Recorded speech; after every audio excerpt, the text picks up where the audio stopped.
Hello friends, welcome back to our channel study time and myself Ved प्रकाश।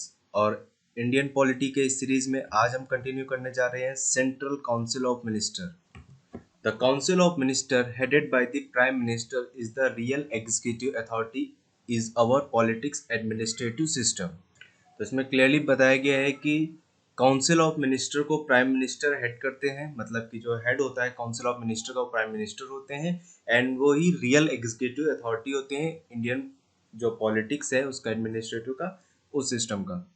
तो यहाँ पर real executive authority कौन सा है? प्राइम मिनिस्टर है, जो हेड होते हैं काउंसिल ऑफ मिनिस्टर का।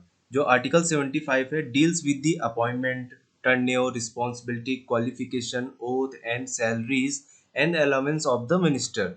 तो जो यहाँ पे काउंसिल ऑफ मिनिस्टर्स होते हैं उनके अपॉइंटमेंट, उनके tenure, responsibility, qualification, oath and जो सैलरी होती है और अलाउंस, ये सभी आर्टिकल 75 में मेंशन है।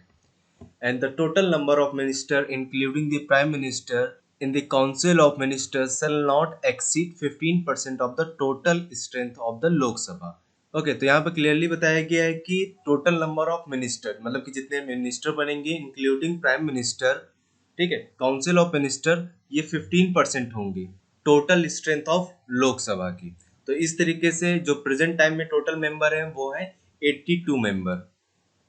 Okay, the Council of Ministers shall be collectively responsible to the लोक सभा।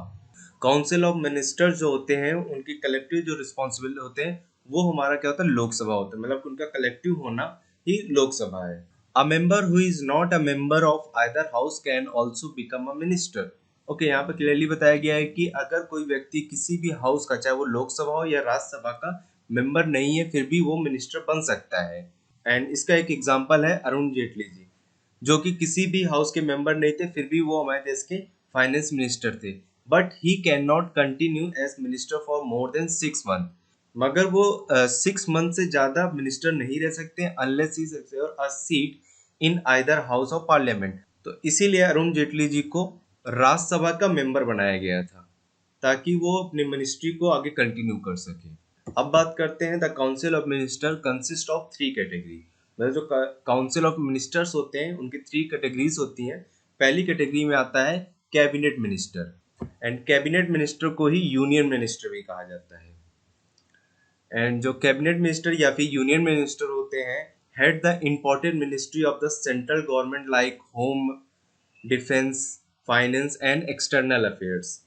ओके, तो यहाँ पे जो कैबिनेट मिनिस्टर का काम होता है वो किसी भी पॉलिसी को इम्प्लीमेंट करने का होता है। एंड नेक्स्ट है यहाँ पर minister of state. The minister of state can either be given independent charge of ministers या डिपार्टमेंट और can be attached to cabinet minister. तो जो मिनिस्टर ऑफ स्टेट होते हैं वो दो टाइप में होते हैं एक तरीके से। एक तो होते हैं जो इंडिपेंडेंट होते हैं, मतलब जिनके ऊपर किसी प्रकार का कोई भी दबाव नहीं होता है, वो पूरा फ्री तरीके से अपना काम कर सकते हैं। एंड दूसरा होता है जो कैबिनेट मिनिस्टर के साथ मिलकर के काम करते हैं। जैसा कि आपको पता है कि स्टेट में सीएम होता है एंड एक डिप्टी सीएम होता है। तो डिप्टी सीएम सीएम के साथ बैठ के काम करता है, वैसे ही मिनिस्टर ऑफ स्टेट भी होता है। तो इसमें जो ये अटैच टू कैबिनेट मिनिस्टर है, तो ये लोग क्या करते हैं? कैबिनेट मिनिस्टर के साथ मिलकर के काम करते हैं। जैसे कि प्रेजेंट टाइम में जो हमारे देश के कैबिनेट मिनिस्टर हैं, फाइनेंस मिनिस्टर में निर्मला सीतारमण जी, उनके साथ है मिनिस्टर ऑफ स्टेट से अनुराग ठाकुर। तो ये क्या है? हमारे देश के कैबिनेट मिनिस्टर के मिनिस्टर ऑफ स्टेट। वहीं अगर इंडिपेंडेंट चार्ज ऑफ मिनिस्ट्री की बात करें तो पीयूष गोयल जी। ओके, तो वो क्या है? Independent charge of minister departments हैं मिनिस्टर ऑफ स्टेट के। अब बात करते हैं डिप्टी मिनिस्टर्स।